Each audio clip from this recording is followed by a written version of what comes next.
Hello friends, welcome to Wisdom of Pinnacle YouTube channel. Our today's topic of discussion is object-oriented programming, which is popularly known as OOPS. But before going forward, please make sure to like, share and subscribe Wisdom of Pinnacle YouTube channel. Now, let us understand what is OOPS and why do we need OOPS.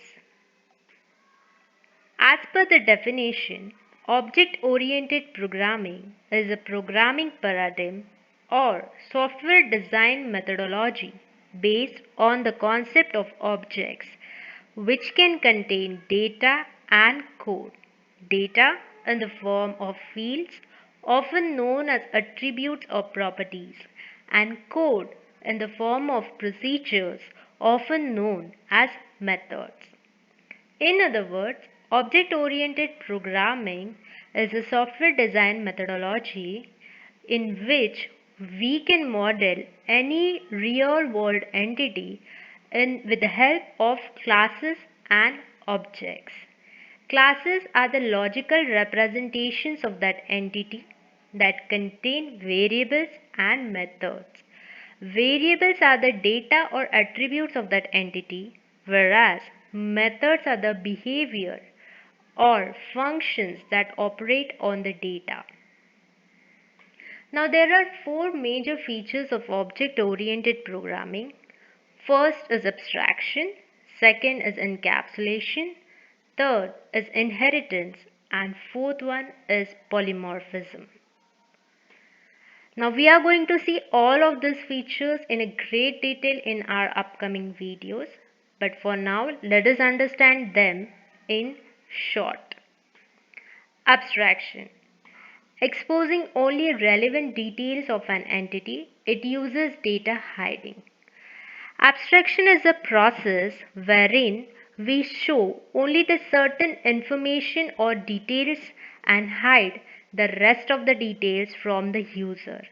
In short, implementation details are hidden from the user and only the functionality is exposed here.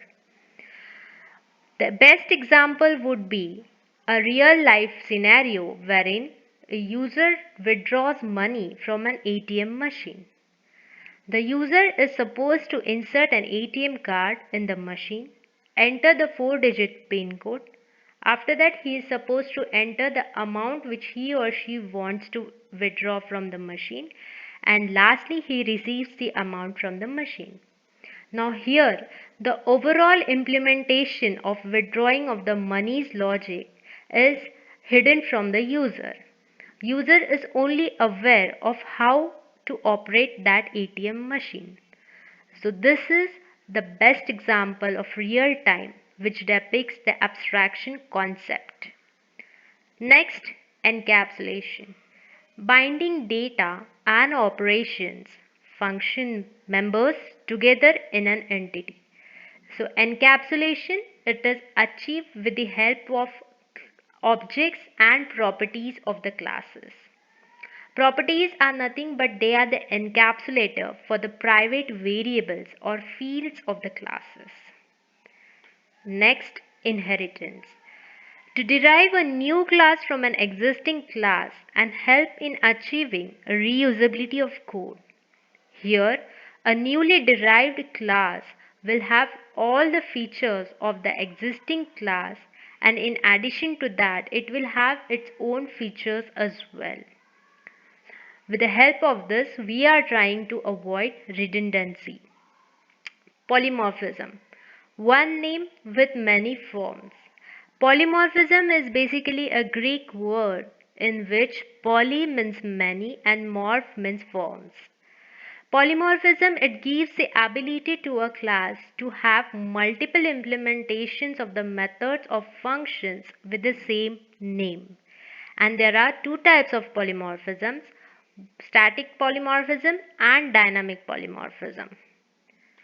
Now let us understand why do we need OOPS, or what are the advantages of OOPS that makes it important for the application in software development process.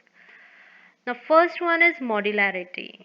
Here, a system is splitted up into a set of modules so as to reduce the overall complexity of the system and achieve cohesive and loosely coupled modules.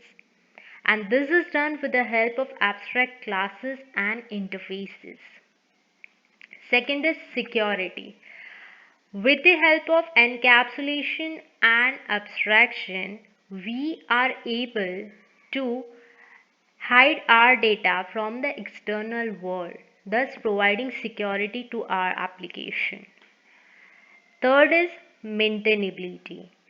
Code is organized in such a way that it becomes easy to find and fix the errors, thus promoting the better performance of the system.